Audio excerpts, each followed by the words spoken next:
ربي زدني علما زدني فقها زدني حكما أتبع قولك عملا يبني يجبر ذلك عثرة أمة. قل يا ربي زدني علما. اعوذ باللہ من الشیطان الرجیم. بسم اللہ الرحمن الرحیم وبہ نستعین وہو خیر ناصر ومعین وصلی اللہ علی محمد وآل محمد.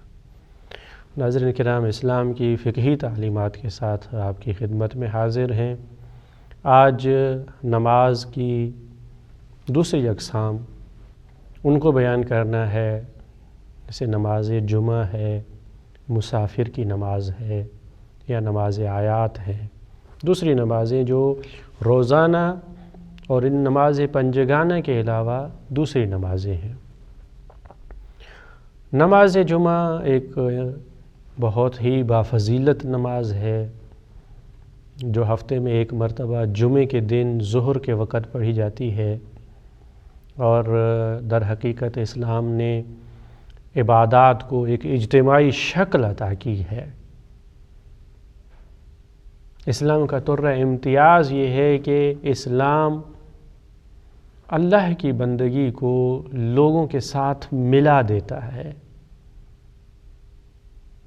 اسلام یہ نہیں کہتا ہے کہ عبادت وہ ہے صرف جو ایک کونے میں بیٹھ کر کی جائے، نہیں، بلکہ اللہ کی بندگی کو اگر دوسرے انسانوں کے ساتھ مل کر بجا لایا جائے، انجام دیا جائے تو اس کا ثواب بڑھ جاتا ہے.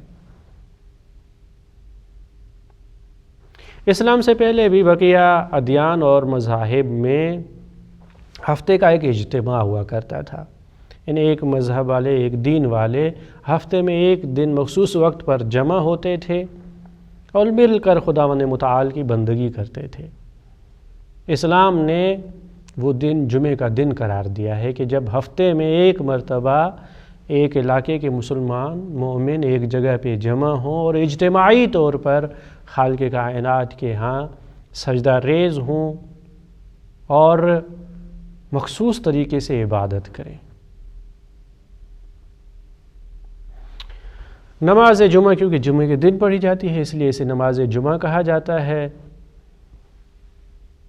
نماز جمعہ کی اہمیت اور فضیلت کو ہم دیکھنا چاہیں تو اتنا ہی کافی ہے کہ خالق کائنات نے قرآن مجید میں ایک پوری سورہ نازل کی ہے جس کا نام سورہ جمعہ ہے، اور جس میں حکم یہ ہوتا ہے کہ یا ایھا الذین آمنوا اذا نودی للصلاۃ من یوم الجمعۃ فاسعوا الی ذکر اللہ وذروا البیع.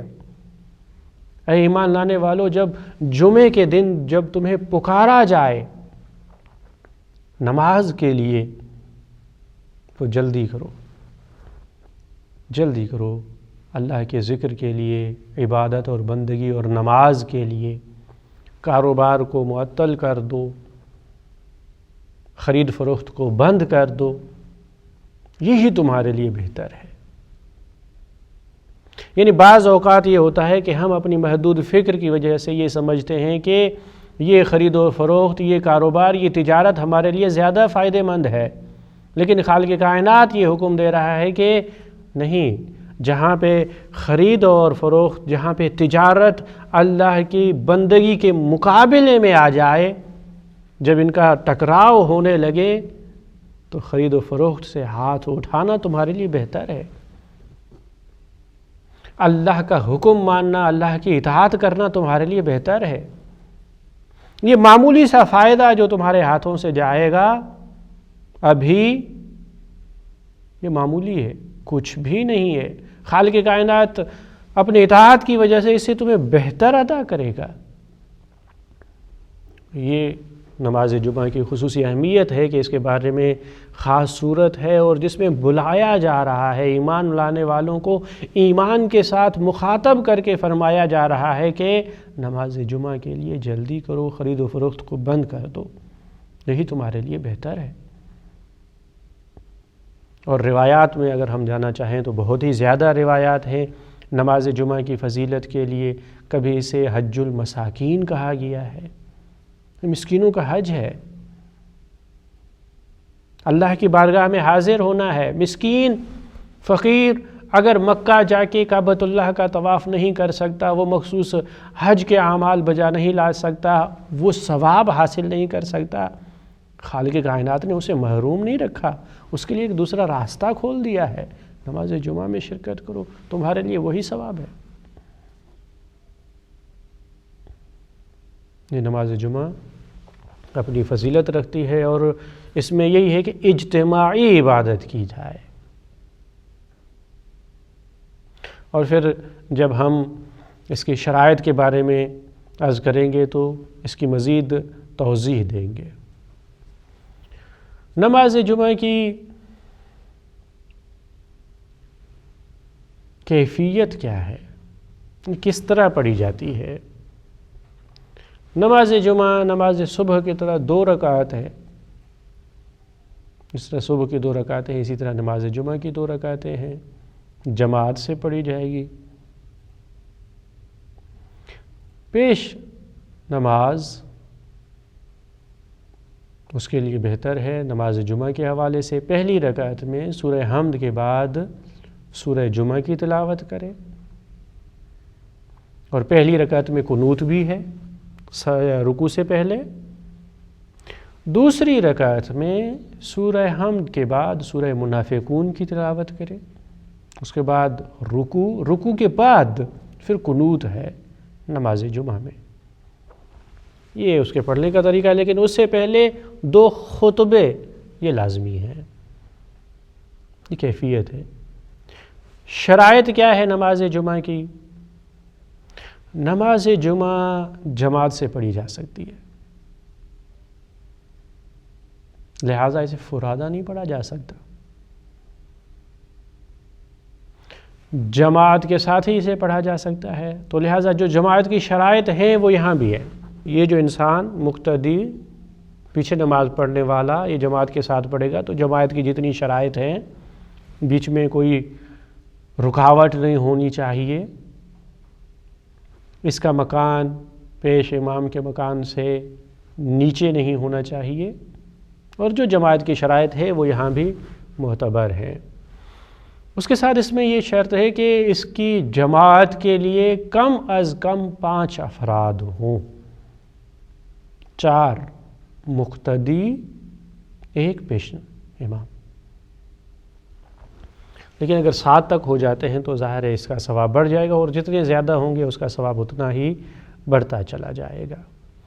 نماز جمعہ سے پہلے 2 خطبے دینا لازمی ہے، یعنی جماعت نماز جمعہ کی 2 رکعت یہ جماعت پڑھنے سے پہلے پیش امام کو چاہیے کہ وہ 2 خطبے دے۔ اگر خطبے دیے بغیر صرف یہ 2 رکعت پڑھ لیتے ہیں تو انہوں نے نماز جمعہ کو ادا نہیں کیا۔ یہ جو 2 رکعت ہو رہی ہے اس لیے ہو رہی ہے کہ بقیہ 2 خطبے ہیں اس کے ساتھ، یہ 2 خطبے اور یہ 2 رکعت مل کے 4 رکعت کی جگہ بن کے نماز جمعہ ظہر کی جگہ لے لیتی ہے۔ یہ ابھی ہم عرض کریں گے کہ نماز جمعہ کا حکم کیا ہے۔ 2 خطبے ہیں اس میں، یہ بھی شرط ہے نماز جمعہ کے لیے کہ 2 نماز جمعہ کے درمیان 1 فرسخ کا فاصلہ ہو، یعنی بالکل نزدیک والی جگہوں پر جن کے درمیان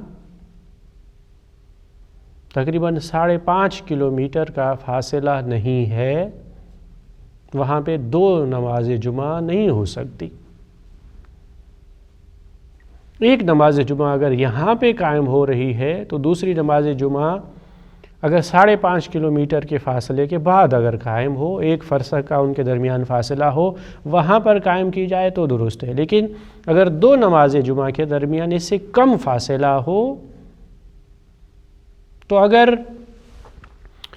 ایک نماز پہلے پڑھی جا رہی ہے دوسری بعد میں، تو جو پہلے نماز قائم کی گئی ہے وہ نماز درست ہے، وہ صحیح ہے، اور جو بعد میں پڑھی جا رہی ہے وہ باطل ہے، کیونکہ بعد میں پڑھی جانے والی کے لیے شرائط حاصل نہیں ہے۔ شرط تھی کہ اتنا فاصلہ ہونا چاہیے تھا، انہوں نے اس فاصلے کا خیال نہیں رکھا۔ لیکن اگر یہ جو 2 نمازیں جو اس فاصلے کے اندر اندر ہو رہی ہیں، ان کے درمیان وہ شرعی فاصلہ نہیں ہے، اور یہ دونوں نمازیں ایک ساتھ شروع ہوں، تو کیونکہ دونوں کے لیے یہ شرائط حاصل نہیں ہے، یہ شرط مفقود ہے، لہٰذا وہ دونوں نمازیں باطل ہوں گی۔ ان دونوں نے اس شرط کا لحاظ نہیں رکھا۔ شرط ہے کہ دو نماز جمعہ کے درمیان اتنا فاصلہ ہونا چاہیے، اور اس کا سبب بھی یہی ہے کہ ایک اجتماع ہو، کیونکہ جو بالکل قریب قریب کے لوگ ہیں وہ تو روزانہ کی جماعت میں آتے ہیں۔ اتنا فاصلہ رکھا گیا ہے تاکہ اتنے پورے علاقے والے ایک جگہ پر جمع ہوں اور نماز جمعہ قائم کی جائے۔ خطبے میں پیش امام کے لیے لازمی ہے کہ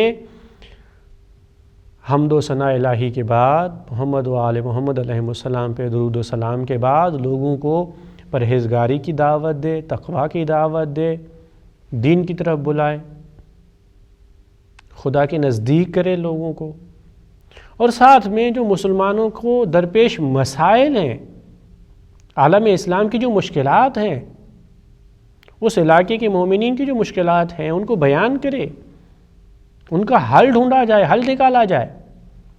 جمع ہونے کا فلسفہ ہی یہی ہے کہ مشکلات کو کم سے کم کیا جائے، مومنین ایک دوسرے کے حالات سے واقف ہوں، ایک دوسرے کے مسائل کو جانیں اور ان کے حل کرنے کے لیے اپنا کردار ادا کریں۔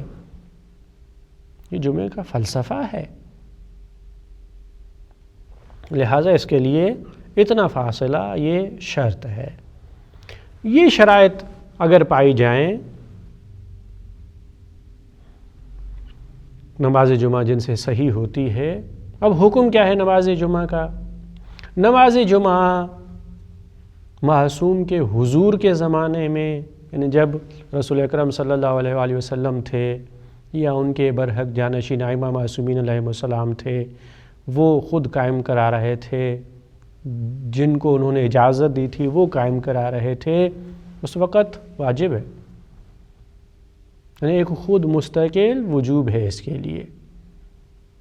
اس وقت نماز جمعہ بھی تھی، نماز ظہر بھی تھی، لیکن غیبت کے زمانے میں جب کہ ہم امام کی زیارت سے محروم ہیں ظاہری طور پر، تو اب اگر یہ شرائط پائے جائیں تو مکلف کو اختیار ہے، وہ چاہے تو نماز جمعہ پڑھے، چاہے تو نماز ظہر پڑھے، لیکن جمعے کو پڑھنا بہتر ہے۔ شرائط بھی ہیں تو نماز جمعہ کو پڑھنا بہتر ہے۔ جب یہ نماز جمعہ کو پڑھ لے گا تو اس نے جمعے کے دن اپنی ظہر کی ذمہ داری کو ادا کر دیا ہے، یعنی اب اس سے نماز ظہر ساقط ہے، اس کے لیے اب واجب نہیں ہے۔ احتیاطاً پڑھا جائے چاہے تو اچھی بات ہے، لیکن اس سے وجوب اس کا ختم ہو گیا۔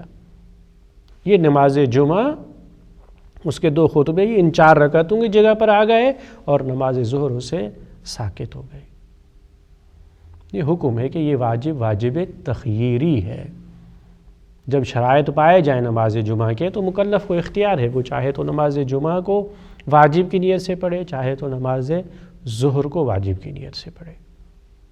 لیکن اگر شرائط ہی نہیں پائے جاتے جمعہ کے، جماعت کہیں نہیں ہو رہی ہے، وہ شرائط معتبر جو ہیں وہ نہیں ہیں، تو پھر اسے نماز ظہر ہی پڑھنی پڑے گی۔ اول زوال سے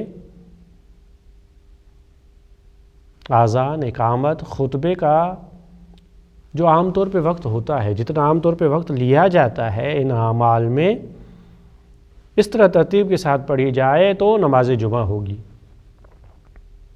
لیکن اگر نماز جمعہ کو بعد میں فاصلہ دے کے پڑھا جائے تو اس سے بہتر ہے کہ انسان نماز ظہر پڑھ لے۔ نماز جمعہ کا وقت یہ ہے کہ ظہر کے بعد وہ وقت جو نماز جمعہ کے مقدمات میں لگتا ہے، اس کے بعد اگر نماز جمعہ پڑھی جائے تو درست ہے، لیکن اس سے زیادہ فاصلہ دینا، پھر اس صورت میں بہتر یہ ہے کہ انسان نماز ظہر پڑھ لے۔ در حقیقت نماز جمعہ ایک بہت ہی عظیم اجتماع ہے جس کے اپنے بہت سارے فوائد ہیں۔ اگر اسی نماز جمعہ کو اپنی شرائط کے ساتھ جو شریعت مقدسہ نے بیان کی اور جو آداب ائمہ علیہم السلام نے بیان کیے، ان کے ساتھ اس نماز کو قائم کیا جائے تو مسلمانوں کے بہت سارے مسائل حل ہو سکتے ہیں۔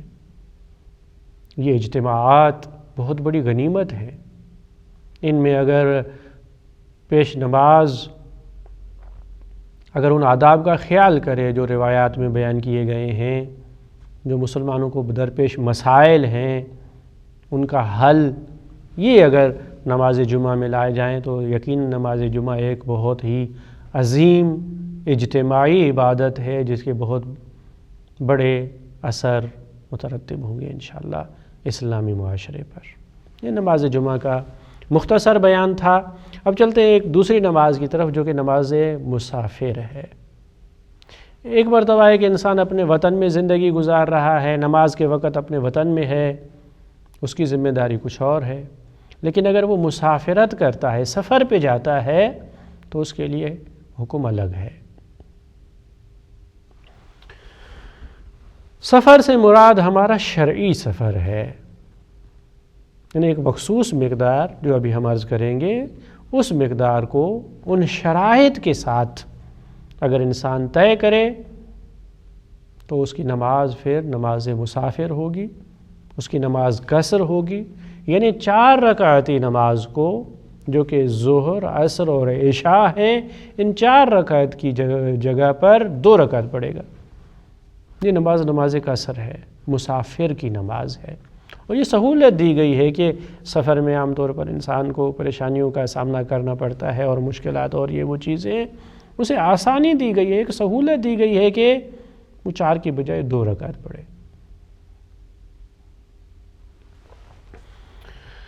مسافر کی شرائط کیا ہیں نماز کے قصر ہونے کے لیے؟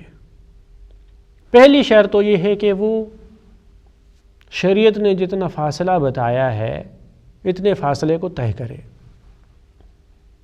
کتنا فاصلہ ہے؟ 8 فرسخ کا فاصلہ، تقریباً 45 کلومیٹر۔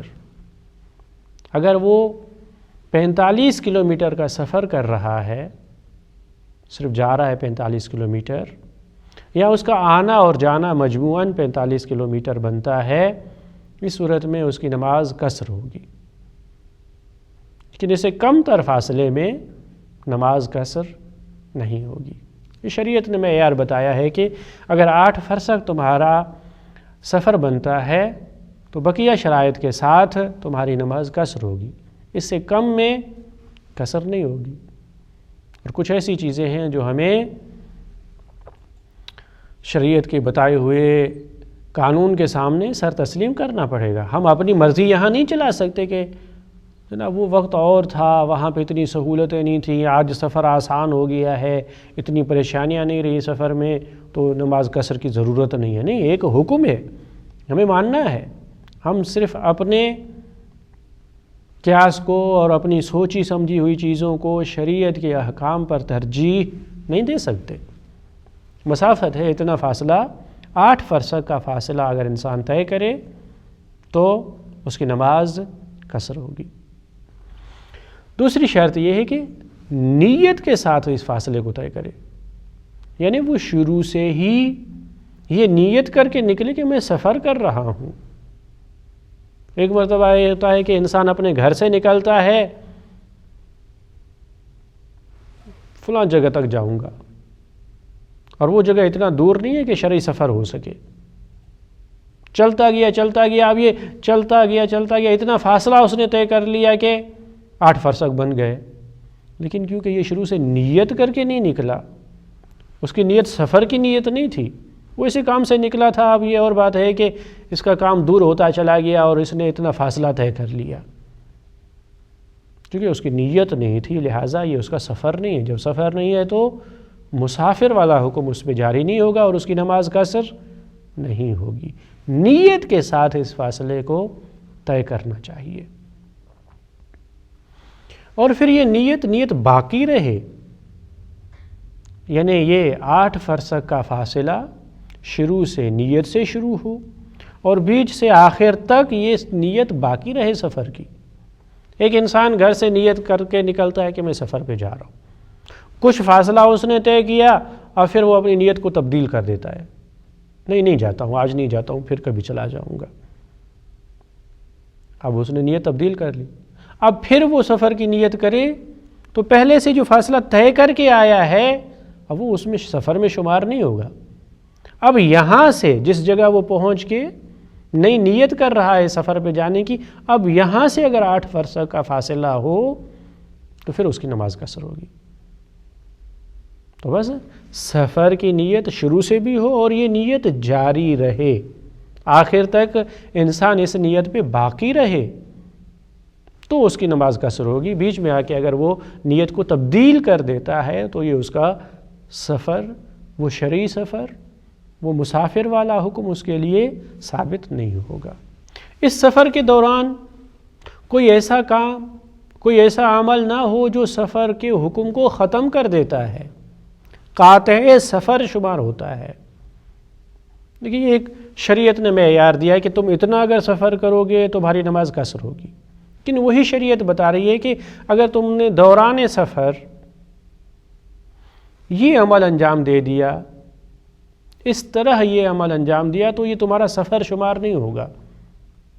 وہ شریعت کی مرضی ہے، شارع مقدس جس طرح بیان کرے ہم نے وہ ماننا ہے، ہم اپنی مرضی وہاں پہ نہیں چلا سکتے۔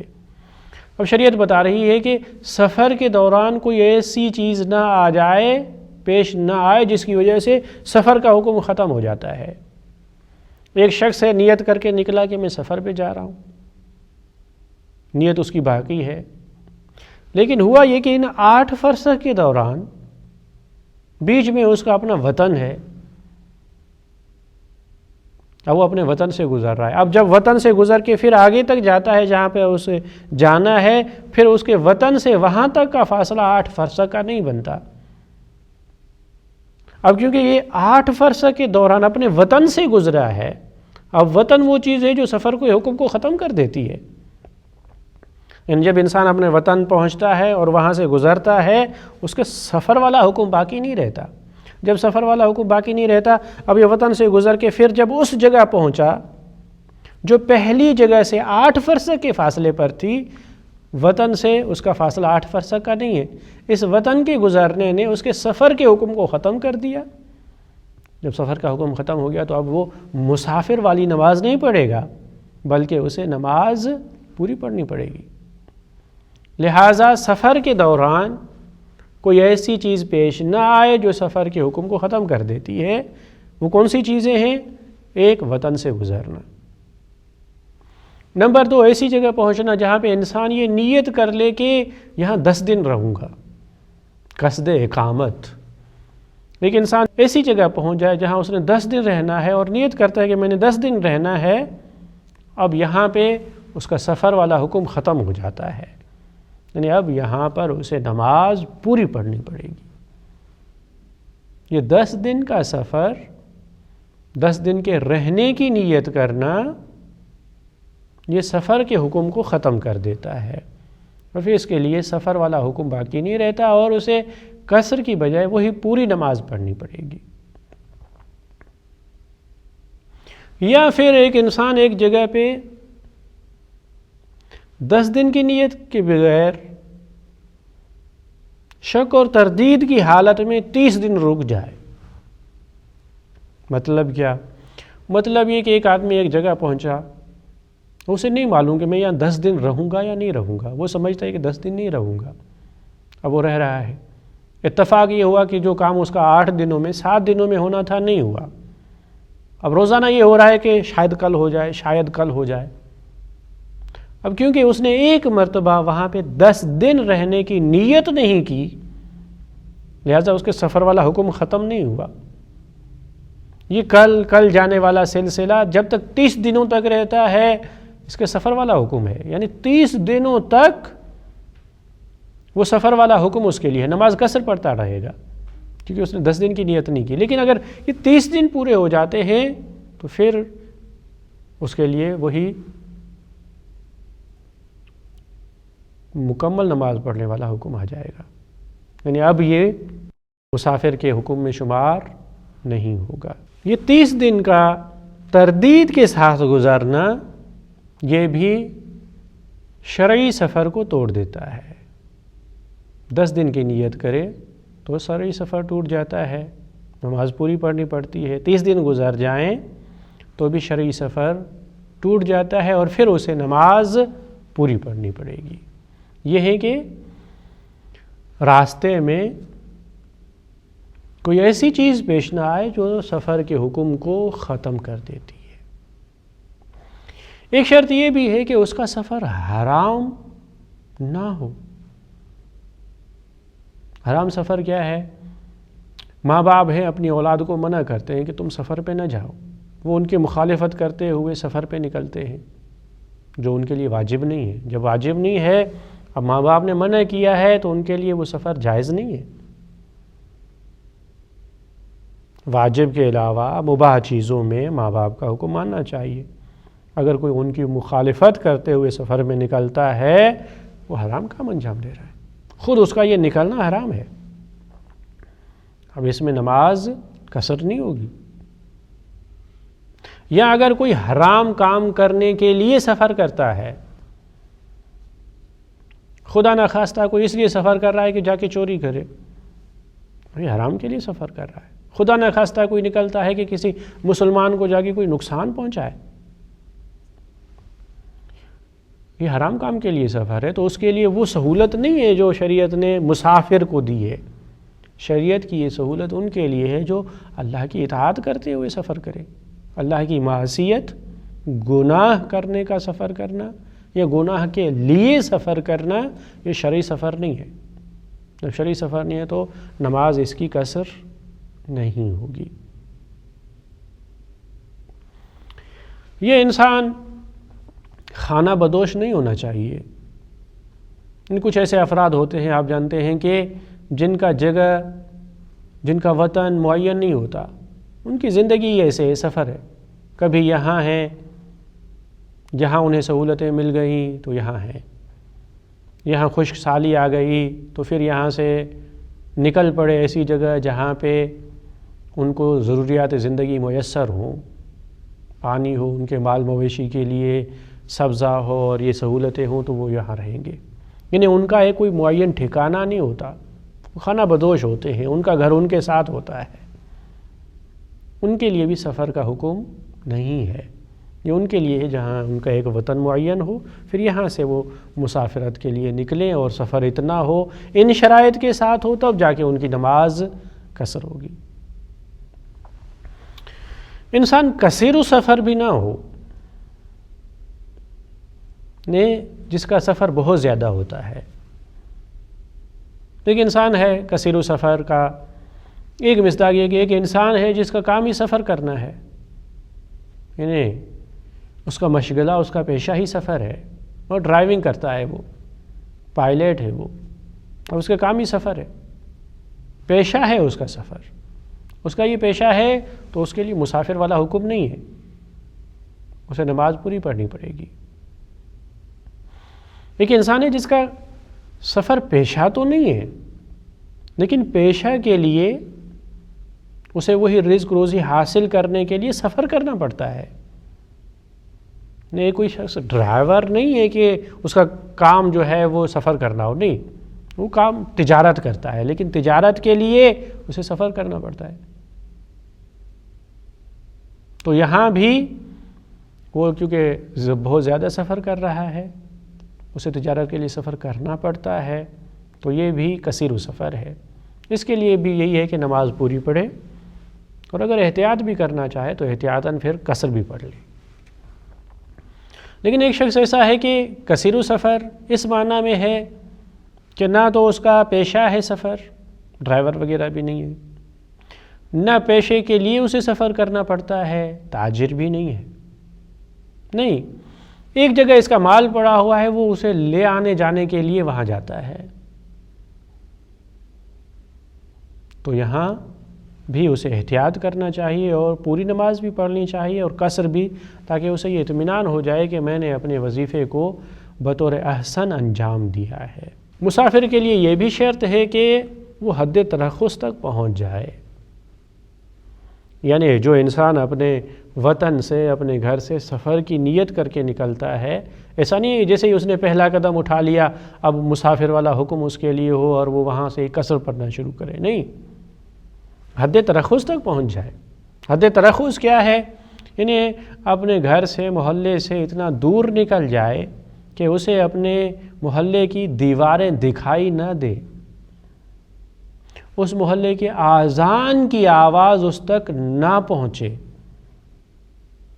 نہ دیواریں دکھائی دے نہ اذان وغیرہ کی آواز پہنچے، تو یہ حد ترخص ہے۔ اس حد ترخص کے بعد اس کے لیے مسافر والا حکم ہے، یعنی جب حد ترخص سے نکلے گا تو اب سفر والا حکم ہے، اب یہاں سے قصر شروع کرے گا۔ اس حد تک پہنچنے سے پہلے ابھی وہ اپنے محلے سے نیا نکلا ہے، دیواریں دکھائی دے رہی ہیں، اذان سنائی دے رہی ہے، تو اس کے لیے سفر والا حکم نہیں ہے۔ سفر والا حکم تب ہوگا جب وہ اس حد ترخص سے نکل پڑے۔ اب جب حد ترخص سے نکل پڑا اور یہ دوسری شرائط بھی، مسافت اتنی ہو، یہ سب شرائط ہوں، تو شریعت مقدسہ نے اس کے لیے سہولت یہ دی ہے کہ وہ 4 رکعتی نماز کو 2 رکعتی نماز پڑھے۔ لیکن کچھ ایسے مقامات ہیں جہاں پہ کامل پڑھنا بہتر ہے۔ مسجد النبوی میں انسان جاتا ہے، حائر حسین امام حسین علیہ السلام کے حرم میں جاتا ہے، تو وہاں پہ اور بعض فقہا نے مشاہد مشرفہ کا بھی اضافہ کیا ہے کہ ائمہ علیہ السلام میں سے کسی کے حرم میں نماز پڑھ رہا ہے تو وہ کامل بھی پڑھ سکتا ہے، اگرچہ مسافر ہو کامل پڑھ سکتا ہے۔ تو در حقیقت مسافر کے لیے 4 رکعت کی بجائے 2 رکعت پڑھنا شریعت کی طرف سے ایک سہولت ہے، جو سفر کے مشکلات اور ان چیزوں کو دیکھ کے شریعت مقدسہ نے ہمارے لیے قرار دی ہے، اور لازمی قرار دی ہے کہ جہاں پہ قصر کا حکم ہے وہاں ہمیں قصر ہی پڑھنا چاہے، ہم مکمل نہیں کر سکتے۔ یہ نماز مسافر ہے۔ انشاءاللہ اس کے بعد نماز آیات اور نماز قضا ہیں جن کا بیان آئے گا۔ دعا ہے کہ خالق کائنات ہمیں ان اعمال میں خلوص عطا فرمائے اور خضوع و خشوع کے ساتھ ہماری ان بجا لائی ہوئی عبادات کو اپنی بارگاہ میں قبول فرمائے۔ والسلام علیکم ورحمۃ اللہ وبرکاتہ۔